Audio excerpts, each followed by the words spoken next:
Waktu Indonesia Tengah, Radio Republik Indonesia ND menghadirkan Warta Berita.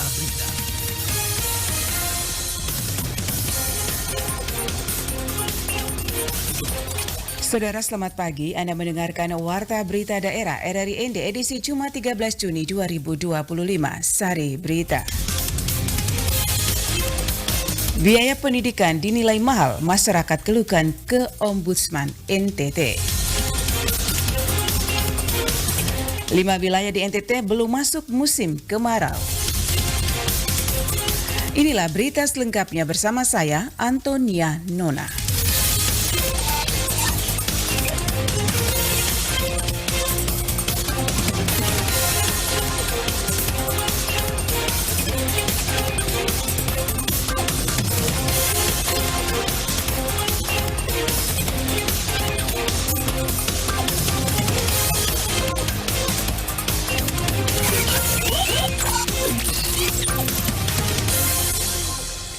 Kami sampaikan berita pertama, terima banyak keluhan dari masyarakat terkait mahalnya biaya pendidikan. Ombudsman NTT surati Gubernur, tembus DPRD NTT hingga Dinas Pendidikan Provinsi Nusa Tenggara Timur. Laporan Nikolaus Makumeli. Menyikapi banyaknya jumlah keluhan masyarakat di wilayah Nusa Tenggara Timur terkait biaya pendidikan serta dampak dari persoalan tersebut, Ombudsman Perwakilan Nusa Tenggara Timur telah mengambil langkah konkret dengan menyurati Gubernur NTT yang ditembuskan ke lembaga DPRD NTT hingga ke Dinas Pendidikan Provinsi Nusa Tenggara Timur. Hal tersebut disampaikan Kepala Perwakilan Ombudsman RI Provinsi Nusa Tenggara Timur, Darius Bedadaton kepada RRI Rabu 11 Juni 2025. Dirinya menuturkan bahwa berdasarkan komplain yang masuk dari masyarakat ke Ombudsman sebagai lembaga pengawas pelayanan publik, bahwa sebagian besar komplain yang masuk dari masyarakat yakni terkait iuran sumbangan komite. Kami, Ombudsman Republik Indonesia Provinsi Nusa Tenggara Timur, telah mengirim surat secara resmi ke Gubernur Nusa Tenggara Timur, ditembuskan ke DPRD, NTT, dan Dinas Pendidikan. Pada intinya kami menyampaikan berbagai realitas pendidikan di Nusa Tenggara Timur berdasarkan komplain yang masuk ke kami selaku lembaga pengawas pelayanan publik, bahwa setiap tahun kami selalu menerima keluhan terkait pertama, pemulangan anak-anak yang hendak mengikuti ujian karena dia belum lunas sumbangan komite. Karena belum lunas, maka anak-anak tidak dikasih kartu ujian untuk mengikuti ujian hingga lunas.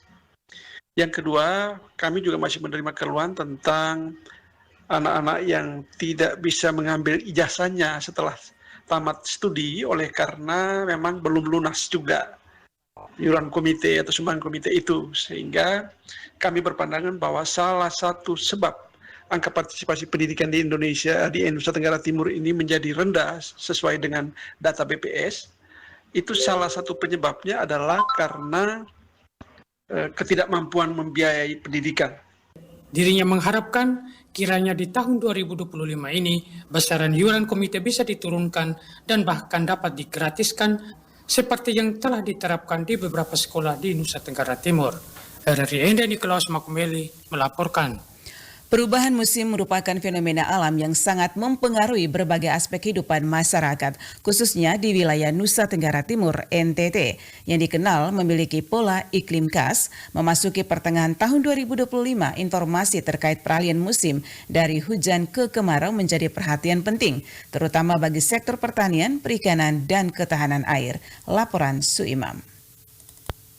Kepala BMKG Stasiun Meteorologi Kelas 2 El Tari Kupang, Sti Nenotek mengatakan sebagian besar wilayah di Nusa Tenggara Timur NTT telah memasuki musim kemarau. Dari total 28 zona musim di wilayah NTT, sebanyak 23 zona diketahui sudah mulai mengalami kondisi kering khas kemarau. Dijelaskan, pembagian zona musim tidak mengacu pada batas-batas kabupaten kota. Saat ini NTT memiliki 22 kabupaten kota, namun zona musim dibagi menjadi 28 wilayah berdasarkan karakteristik iklim dan pola hujan. Menurutnya, ada 5 wilayah yang belum masuk musim kemarau, yaitu Kabupaten Ende, Nagekeo, Sika, Kupang, dan Timur Tengah Utara. Wilayah-wilayah ini masih berada dalam masa peralihan dari musim hujan menuju kemarau atau mengalami hujan dengan intensitas ringan hingga sedang. Kalau di BMKG ini kita bagi itu pakai angka ya. Jadi zona musim 471 itu meliputi wilayah Nagekeo bagian timur laut, Ende seluruhnya, dan Sika bagian barat. Belum masuk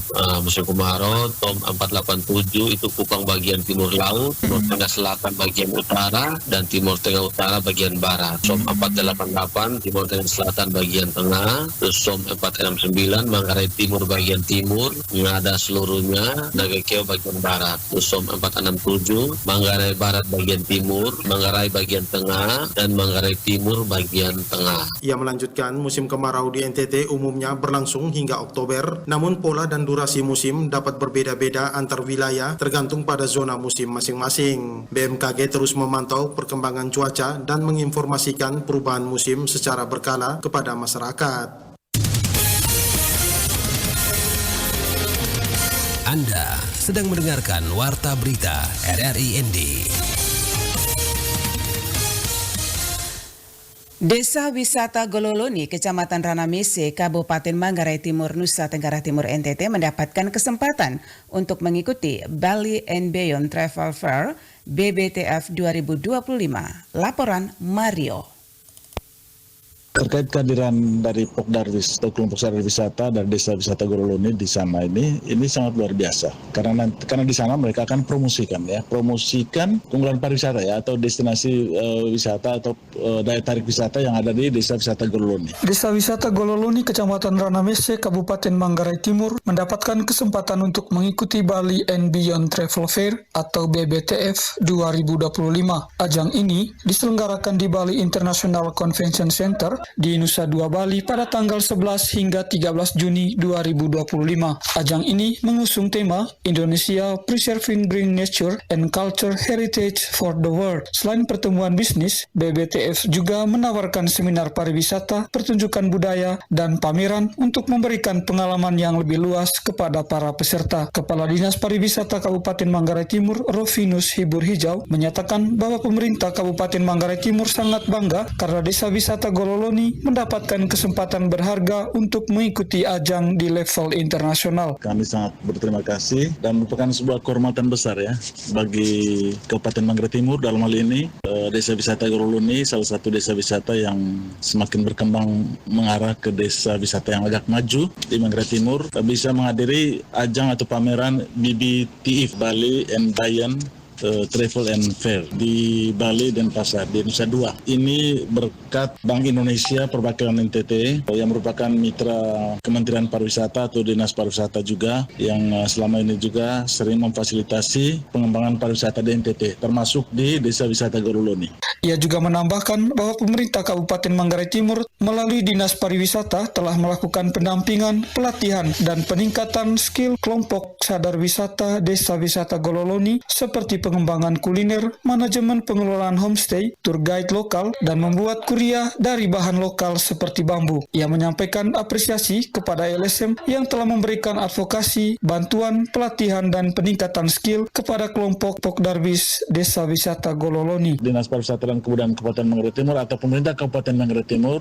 sudah banyak ya melakukan pendampingan, kemudian memberikan pelatihan untuk para anggota Pokdarwis di Desa Wisata Gololoni, mulai dari pelatihan pembuatan kuliner, pelatihan manajemen mengelola atau memanage homestay, kemudian pelatihan kepada tour guide lokal, kemudian pelatihan untuk membuat kriya ya dari bahan baku lokal, misalnya bambu. Kemudian kami juga berterima kasih banyak sekali NGO atau LSM yang selama ini juga memberikan advokasi dan bantuan, memberikan pelatihan, peningkatan skill atau SDM dari anggota Pokdarwis di Gololoni. Dengan keikutsertaan di ajang ini diharapkan dapat meningkatkan kunjungan wisatawan dan mempromosikan keindahan alam dan budaya NTT ke seluruh dunia, terutama destinasi wisata Gololoni. Pengelola berharap keikutsertaan ini dapat membawa dampak positif bagi pengembangan pariwisata, terutama di Desa Gololoni. Rovinus juga berharap agar tempat-tempat wisata di Kabupaten Manggarai Timur semakin dikenal luas, tidak hanya di level nasional, tetapi juga internasional. Dari Manggarai, Mario melaporkan. Pantai Pede jadi favorit pantai warga lokal Labuan Bajo dengan keindahan sunset dihiasi kapal pinisi. Laporan Epi Wahab.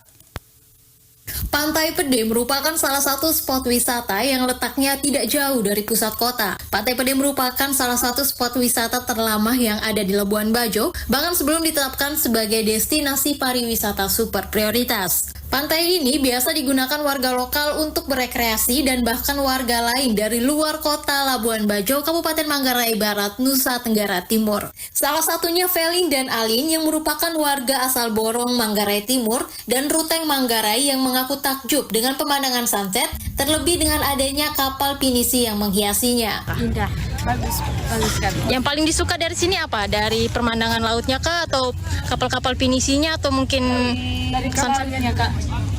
Kalau menurut saya sih dari kapalnya. Ada niat untuk berkunjung ke sini lagi mungkin sama keluarga? Ada. Hingga saat ini, Pantai Pede masih tetap menjadi spot wisata favorit warga lokal karena tempatnya juga berada di sekitaran area perhotelan. Pantai ini sering dikunjungi para wisatawan untuk menikmati sunset. Untuk memasuki kawasan ini tidak dipungut biaya apapun, dan saat ini di sekitaran pantai terdapat stand-stand milik warga yang menjual berbagai minuman seperti kopi, teh, minuman kemasan, dan juga jajanan seperti bakso, mie, dan jajanan ringan lainnya. Salah satunya Lina yang sudah berjualan di Pantai Pede selama 3 tahun. Dia mengaku terbantu dengan adanya jualan ini karena banyak wisatawan maupun warga lokal yang sering menghabiskan waktu terutama pada sore hari menjelang sunset. Sudah buka sejak kapan Ibu? Ya, sudah 3 tahun. Bukanya dari jam berapa sampai jam berapa Ibu? Dari biasa jam 7:30 sampai jam 7. Tanggapannya Ibu nih dengan adanya Pantai Pede, terus Ibu juga berjualan di sini, sejauh ini seperti apa Ibu? Ya bagus lah. Untuk penghasilan juga memenuhi kebutuhan Ibu? Ya, untuk bisa menutupi kekurangan sedikit. Paling laku tuh apa Ibu di sini? Kopi saja.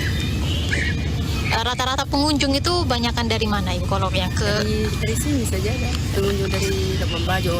Pantai ini menyuguhkan keindahan laut Labuan Bajo yang dihiasi hamparan kapal-kapal pinisi dan juga pemandangan para nelayan yang sedang menyiapkan keperluan memancing di sekitar tepi pantai. Bagi Anda yang berkunjung ke Labuan Bajo, wisata Pantai Pede ini bisa jadi salah satu list destinasi wisata yang bisa Anda kunjungi, karena selain gratis, tempat ini juga akan berikan pemandangan sunset yang luar biasa indah dengan hiasan kapal-kapal pinisi yang ada di Labuan Bajo. Dari Labuan Bajo, Epi Wahab melaporkan.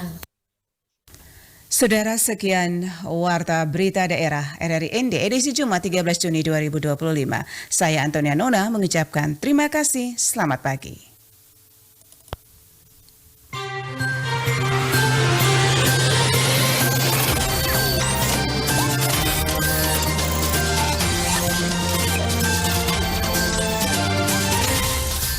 Terima kasih Anda telah mengikuti Warta Berita RRI ND.